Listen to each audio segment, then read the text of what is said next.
You can't miss it. That's an Elon. Hi, everyone. Today we're going to take a wild journey through Donald Trump's 2024 presidential campaign.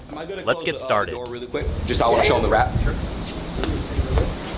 Check out this wrap and let me know your honest thoughts. I think it's incredible. I think it's incredible. Go to the front. So, I know we're not going to drive anywhere, but I was wondering if you wanted to listen to a song in here. Let's go. All right, cool. This is how you open it up. It is incredible. Yeah, it is. I'll get on the other side. Different kind of a guy.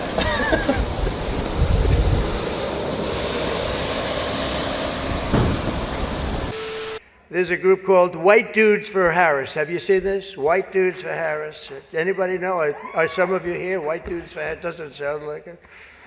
But I'm not worried about them at all because their wives and their wives' lovers are all voting for me. Every one of those people is voting for me. Many men, many men.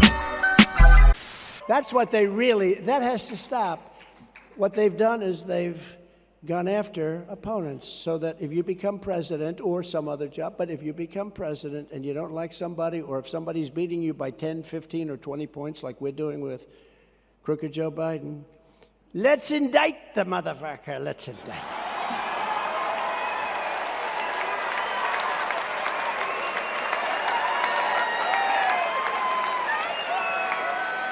Then I have to call up Harmeet Dillon. And I say, Harmeet, will you get me the hell out of trouble, please? His unwavering stance on this topic shows just how deeply he feels about it. Completely unflagging in your refusal to accept defeat. And you know why, though? You know why? Because if our country doesn't have fair and free elections, and if our country doesn't have borders, we don't have a country. Okay. We have crooked, corrupt elections. But here's what I would say to you. And I've proven it. Here's what I would say to you. I believe it was a free and fair election and that you lost. You don't really believe That's that? my belief. All right. Well, then you're a fool. However, then you're a fool. Maybe I am a fool. Maybe I'm the fool in this conversation about and you're a fool and you haven't studied it. Okay, I have studied it.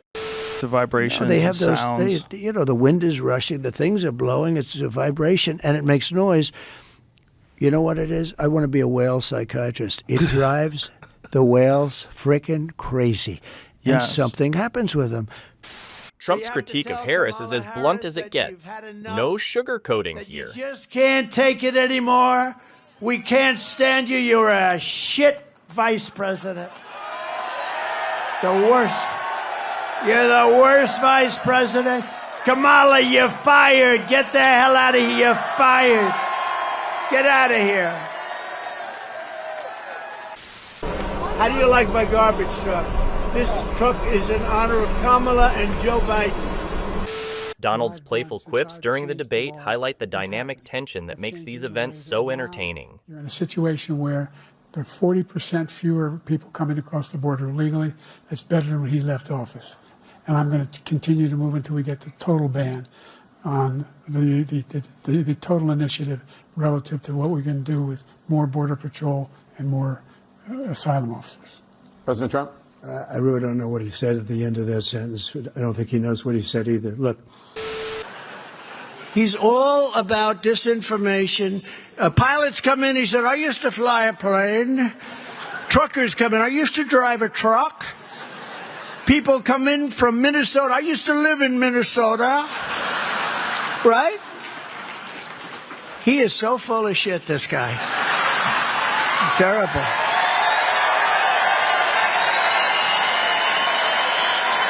Terrible. In this exchange, Donald showcases his ability to counter a challenging introduction with confidence. Now that you are asking black supporters to vote for you, why should black voters trust you after you have used language like that? Well, first of all, I don't think I've ever been asked a question in such a horrible manner, a first question.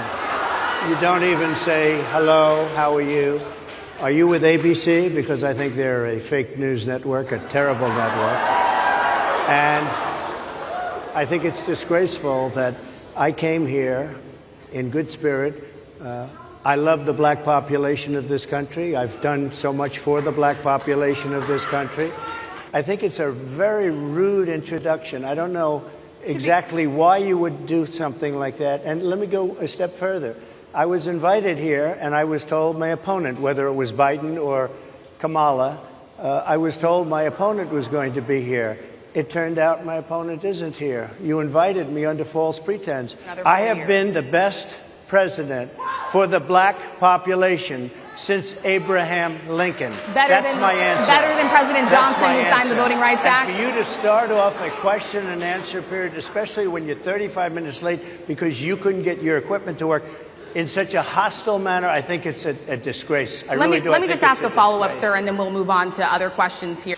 When the president asserts himself during the debate, it's a reminder of his commanding presence. They're all laughing at it. She gave up at least 12 and probably 14 or 15 different policies. Like, she was big on defund the police. In Minnesota, she went out. Wait a minute, I'm talking now. If you don't mind, please. Does that sound familiar? She went out in Minnesota and wanted to let criminals that killed people, that burned down Minneapolis, she went out and raised money to get them out of jail. His roasting style keeps everyone on their toes, creating an atmosphere of both laughter and tension. I used to think the Democrats were crazy for saying that men have periods, but then I met Tim Walz. I'm surprised that Bill de Blasio was actually able to make it tonight, to be honest. He was a terrible mayor. I don't give a shit if this is comedy or not. He was a terrible mayor. He did a horrible job. That's not comedy, by the way, that's fact. But unlike the rest of New York, at least Bill doesn't have to worry about the criminals. They owe him big. He let them get away with a lot of stuff. When faced with a less than intelligent question, the president's response showcases his humor in handling awkward moments. Do a default because I think the Democrats will absolutely cave because you don't want to have that happen. But it's better than what we're doing right now because we're spending money like drunken sailors. So just to be clear, Mr. President, you think the U.S. should default if the White House does not agree to the spending cuts Republicans are demanding? Well, you might as well do it now because you'll do it later. Because we have to save this country. Our country is dying. Our country is being destroyed by stupid people, by very stupid people. You once said that using the debt ceiling as a negotiating wedge just could not happen. You said that when you were in the Oval Office. That's when I was president. So why is it different now that you're out of office? Because now I'm not president.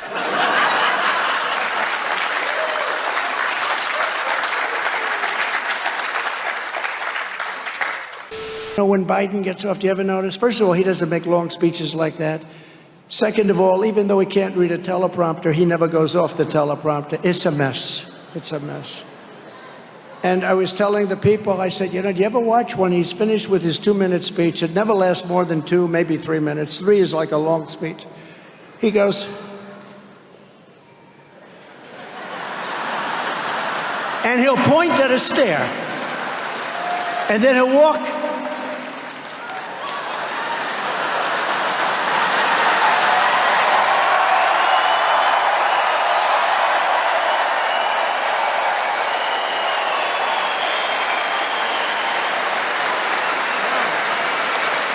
He'll point right at the stair, and then he won't be able to find the stair. The golf course setting adds an amusing layer to Donald's commentary. Green. Let's see what he has. Oh, beautiful. Come on. Oh, what a shot! Partner! Great shot. That's how you do it right there. Gosh. You think Biden can do that? I don't know. We had an argument about golf. Can you believe it? I saw Come on partner. CNN. I don't even know if Bryson can do that. I don't think I could do that. If President Trump gets inside of me, I don't know what's going on. You weren't sharing that with the American people. I'm a cheerleader for this country. I want to be positive for this country. I take everything seriously, and I took that very seriously. But I'm a cheerleader for the country, and our country came out of it better than anybody else. We've done a great job. My final question, President Trump. It's been good to catch up with you after this lengthy time. I haven't mentioned... That's it. No, yeah. Last question 4 times. No, I realise that. It's I realise just that I'm not like... very dissonant. I just haven't asked you You're about... very dissonant. This was a 20-minute interview. Sorry. Listen, this was a 20-minute interview. Don't you think? I think it's fine. It's fine. I haven't asked it's about fantastic in your opinion. I wanted to end with the hole-in-one. I just haven't asked about the hole-in-one. Congratulations on the hole-in-one. All right, thank you very much. And thank you for a great interview. Thank you very much. Appreciate it. Okay. Thank you. Okay, let's go. That was a great interview. Yeah, that's fine. Thank you very much. I really appreciate it. Turn the camera off. When it comes to your documents, did you ever show those classified documents to anyone? Not really. I would have the right to. By the way, they were declassified What do you mean, not really? after. Not that I can think of. Let me just tell you, I have the absolute right to do whatever I want with them. I have the right. I was negotiating with NARA. Do you know what NARA is? The National Archives. Extremely left group of people. Extremely left. And I was negotiating with them. All of a sudden, they raided my house. They didn't raid the house of Joe Biden. They didn't raid Obama. But Joe Biden didn't ignore a subpoena to get those documents back like Joe you Biden did. And took so that's the question. 1,850 boxes. But that's the question that investigators have, I think, is why you held on to those documents when you knew the federal government was seeking them and then had given you a subpoena to return them. Are you ready? Are you ready? Can I talk? Yeah, what's you the mind? answer? Do you mind? I would like for you to answer the question. Okay, it's very simple to answer. That's why I asked it. It's very simple to. You're a nasty person, I'll tell you. Can you answer why you held on to the documents? I was negotiating, and we were talking to NARA, that's Washington, to bring whatever they want. They can have whatever they want. This encounter illustrates his ability to turn interruptions into entertaining moments for the crowd.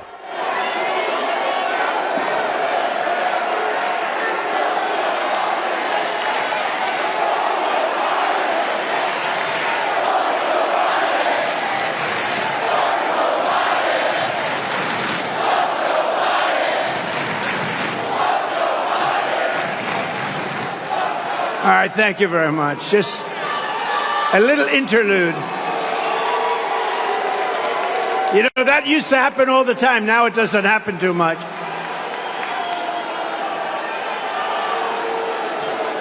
You know, I used to say to people, you go get them, you go get them. And then I got sued, so I said, what the hell? So now I say, please treat them kindly. This way I don't get sued. Please treat them kindly. They're lovely people. Go home to mom.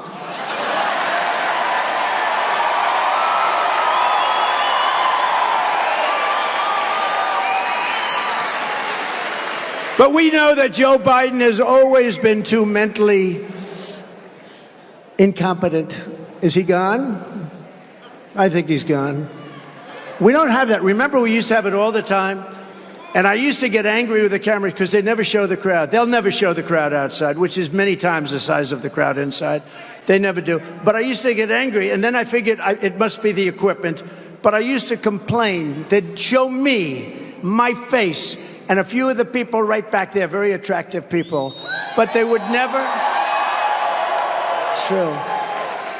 But they would never show the crowd, and I'd complain, I'd call them up, I'd call Fox, would call everybody, would say, why aren't you showing the crowd? Because it's so impressive. And then I realized it's very expensive equipment, it's probably new, steel cable, steel bars, so you can't turn. And then we had a couple of incidents like that, and that equipment was able to turn like a pretzel. It was like over, around, down, under. They'd get chin shots. They got over the head shots. And then I realized it was just fake news. They don't like seeing crowds like this because it just happens. I mean, it's crazy. But this is far bigger than what we had. And this is 10 months out. I mean, this is far bigger than, look. Trump's surprise about Harris adds an unexpected twist to the conversation that many might find intriguing. A little bit different. So I've known her a long time indirectly, not directly very much. And she was always of Indian heritage. And she was only promoting Indian heritage. I didn't know she was black until a number of years ago when she happened to turn black, and now she wants to be known as black. So I don't know, is she Indian or is she black? She has always identified as a black woman. She went to a historically black college. I respect either one, but she obviously doesn't, because she was Indian all the way, and then all of a sudden she made a turn, and she became a black person. Just to be clear, sir, do you believe that I think somebody should look into that too when you ask continue in a very hostile, nasty tone. It's a direct question, sir. Do you believe that Vice President Kamala Harris is a DEI hire, as some Republicans really don't have said? know. I mean, I really don't know. Could be. There are some, and there are plenty. I know this lady right over there, Harris, is a fantastic person who just interviewed me at length. And we had a great interview, I think, and I heard you got very good ratings on that Well, interview. you told me it was the longest one of your life, so we had a good discussion. Look, I want to talk about why you're here today. Can I take that? Would you like me to sign this? I love that. A slip up from Biden leads to a classic comeback that you won't want to miss. Excuse me, with dealing with everything we have to do with, look, if we finally beat Medicare. Thank you, President Biden. President Trump? Well, he's right. He did beat Medicare. He beat it to death, and he's destroying Medicare. Chuck Schumer is here looking very glum. Doesn't he look glum? He looks glum. But look on the bright side, Chuck, considering how woke your party has become. If Kamala loses, you still have a chance to become the first woman president.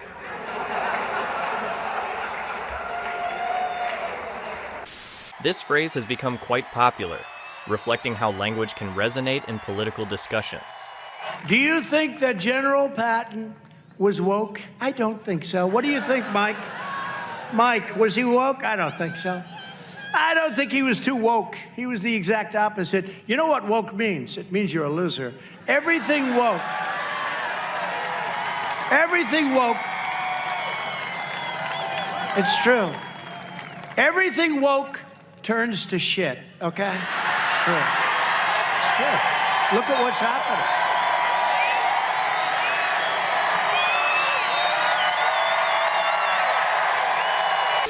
And have you reached out to President Biden about federal relief efforts? No, I haven't reached out to him. No, I think he's sleeping right now, actually.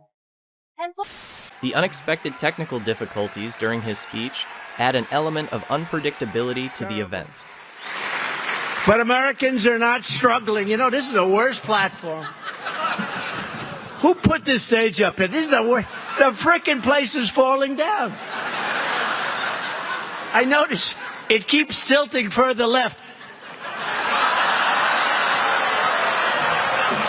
Like too many other things. What a crappy contractor this was. No, it's true. You know, I'm known as being a pretty tough negotiator, and sometimes I get a bad rep. A contractor does a bad job. I met a lot of great contractors there, but he does a bad job, I don't pay him. And then they say, Trump doesn't pay his bills. I pay my bills. I pay the bills so fast if they're good. But this happens to be, look, the teleprompter is useless. It fell down. I don't know why it fell down. It's not like, I don't mind. I've lost teleprompters to wind. There's no wind in here. So why the hell did it fall down? Did you see it? It fell down. I'm standing here listening to the great Lee Greenwood, and the teleprompter falls off the stage. Now I put my hand on this thing, and the thing tilts over. This is not... I think it was Emmer. Maybe Emmer doesn't like me. No, this sucker is really tenuous, I'm telling you. This, at some point, I won't leave and we'll finish up, but this sucker is going to be sitting down there on the floor. I've never had this before. I've never had... His attempt at a French accent brings a light-hearted touch to international relations. Macron, do you know Macron? He's a very nice guy, Macron. And really a very nice guy. I said, Emmanuel, how are you? He said, fine. I said, I heard you're going to charge American companies 25% to do things in Mexico. Who else are you doing? Well, nobody yet, but we will do other. I said, no, but you're not going to do it, Emmanuel. You're not going to, no, Donald, it has already passed. I said, well, you better unpass it, because if you don't unpass it, you're going to pay a 100% tariff on all wines and champagnes that are shipped into the United States starting tonight. No, you cannot do that, Donald. You cannot do that. I said, I can do that. In fact, I'm just signing it right now. No. Okay, Donald, look, okay, we're not going to do it. That was the end of it, Mike. That was the end of it. It was so easy. You think Joe Biden can tell you about it? He doesn't have a clue. The guy, he cannot, I'm telling you, I saw the other night, he couldn't find the stairs off the stage. He's looking. You ever notice he looks like this? He's finished with the speech, which usually lasts no longer than about 3 minutes, because, you know, the medical stuff wears off after 3 minutes. So he's looking around.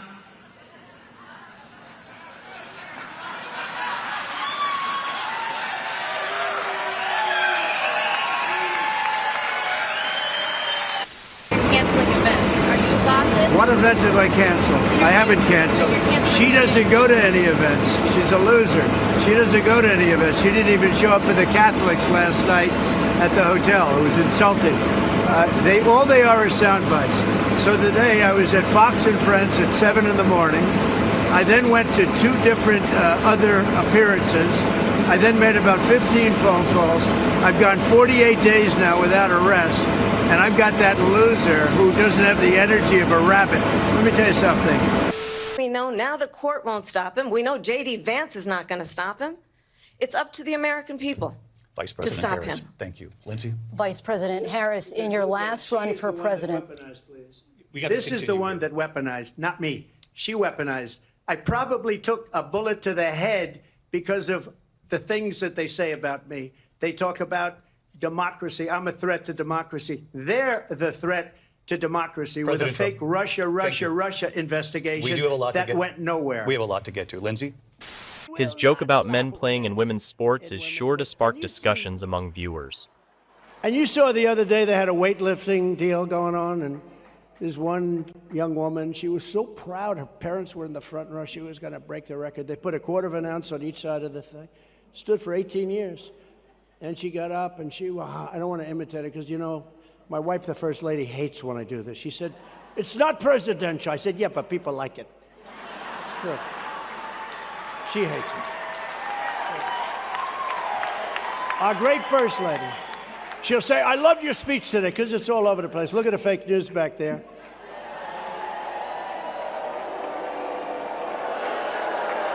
We get a lot of ratings. You know, we outdid the debates in the ratings. You know. I made my speech to the UAW, and we got better ratings than they did. But no, she said it's not presidential, and I understand. She has 2 things, that, and she doesn't like when I dance a little bit to the music I did. That's not. And I say, I have a problem. Everybody wants it. They're screaming, "Dance, dance." But our great First Lady, and she doesn't like when I talk about the swimmer either, but maybe I'll do it because this is a little bit, you know, this is a special group. So these are Republicans that have been screwed for years in California. You deserve a little entertainment, right? You deserve it.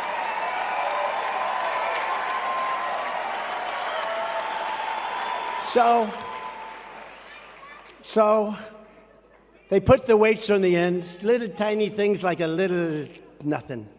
1/4 ounce.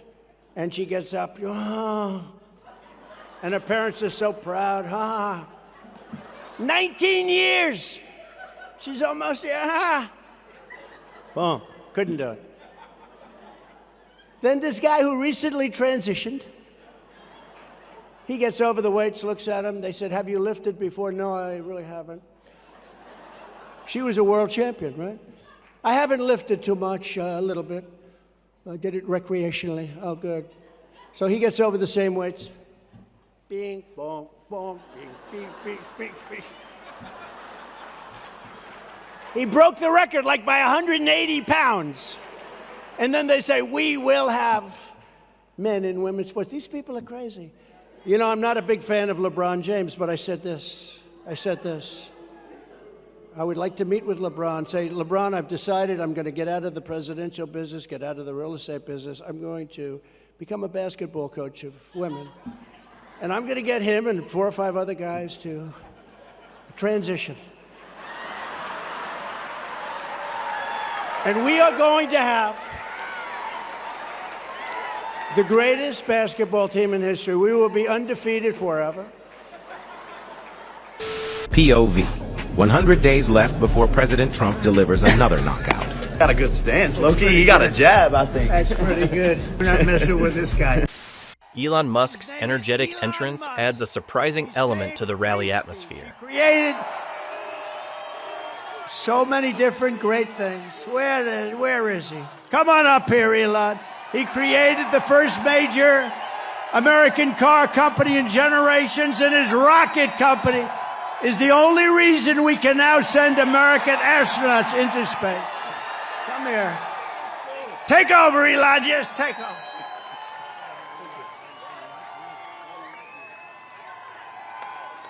Hi, everyone.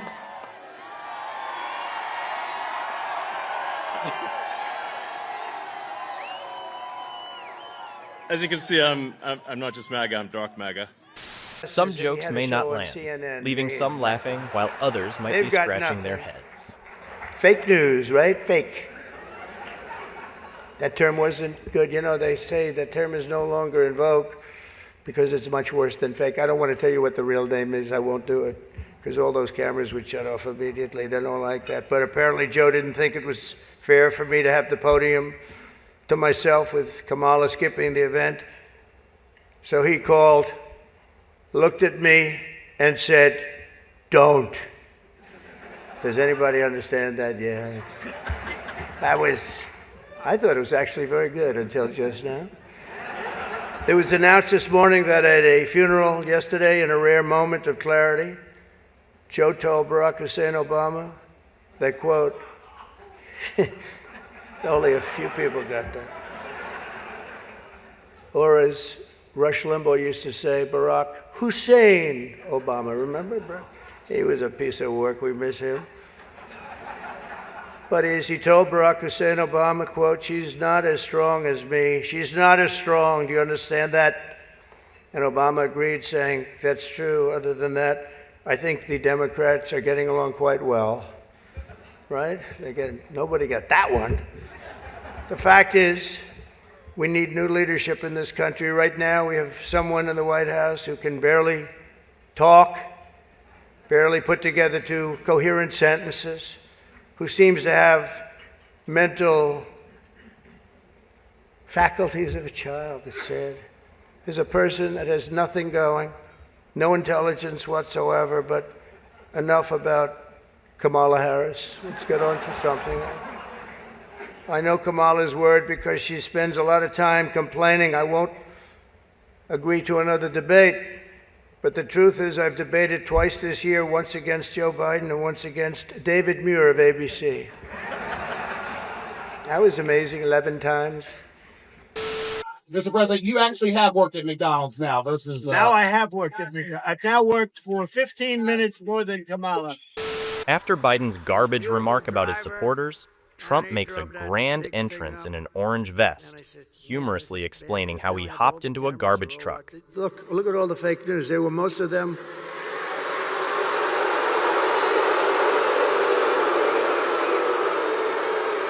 No, most of them, many of them were there. And I'm saying, oh boy, you know, one little mistake with these guys and your political career's over. You can't even.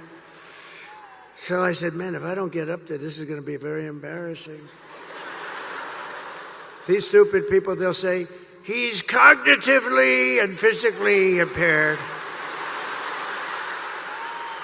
And I can't do that when I'm alongside of this great athlete. I got to get up to that. So look, the first stair is like up here. I'm saying, shit.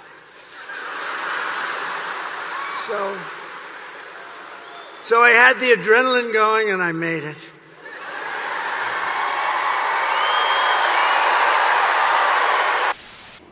Well, I've been prosecuted because I'm a political opponent of two people that have weaponized our justice system. I've been prosecuted. I just won the big case in Florida. Everyone said that was the biggest case. That was the most difficult case. And I just won it. Now, Biden has a similar case, except much worse.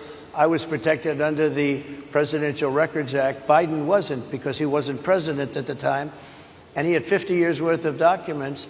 And they ruled that he was incompetent, and therefore he shouldn't stand trial. And I said, isn't that something? He's incompetent and he can't stand trial, and yet he can be president. Isn't that nice? Mr. President, but they released him on the basis that he was incompetent. They said he had no memory, and he was a nice old guy, but he had no memory, and therefore we're not going to prosecute him.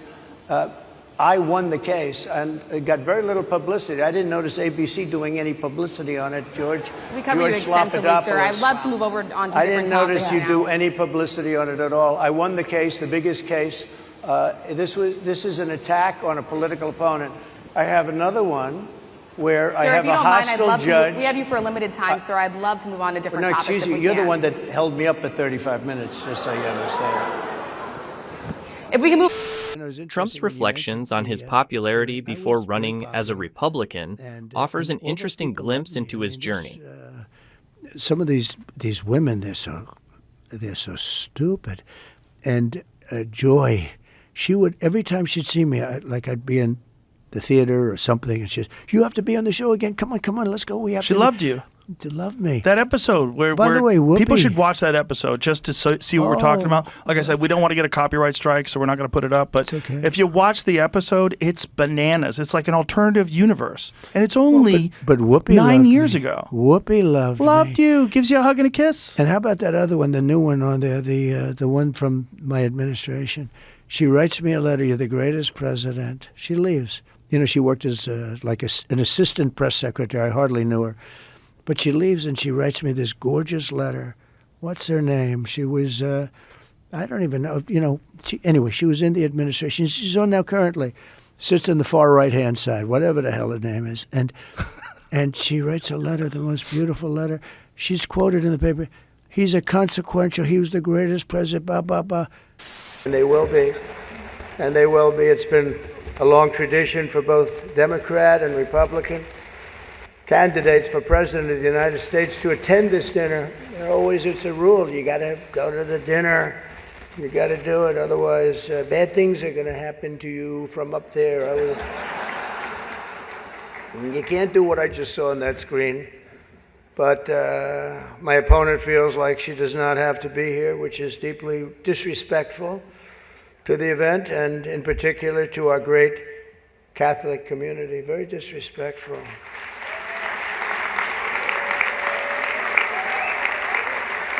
The last Democrat not to attend this important event was Walter Mondale, and it did not go very well for him. He lost 49 states and he won one, Minnesota. So I said, there's no way I'm missing it. Actually, it was not easy for me to get here tonight. Because I wasn't going to miss this thing, no matter, I didn't care.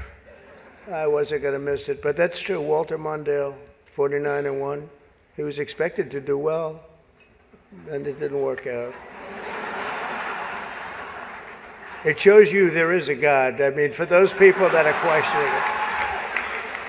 As we arrive at the end of our journey, the comment section is absolutely on fire. Don't forget to like, share, and subscribe. Thanks for watching.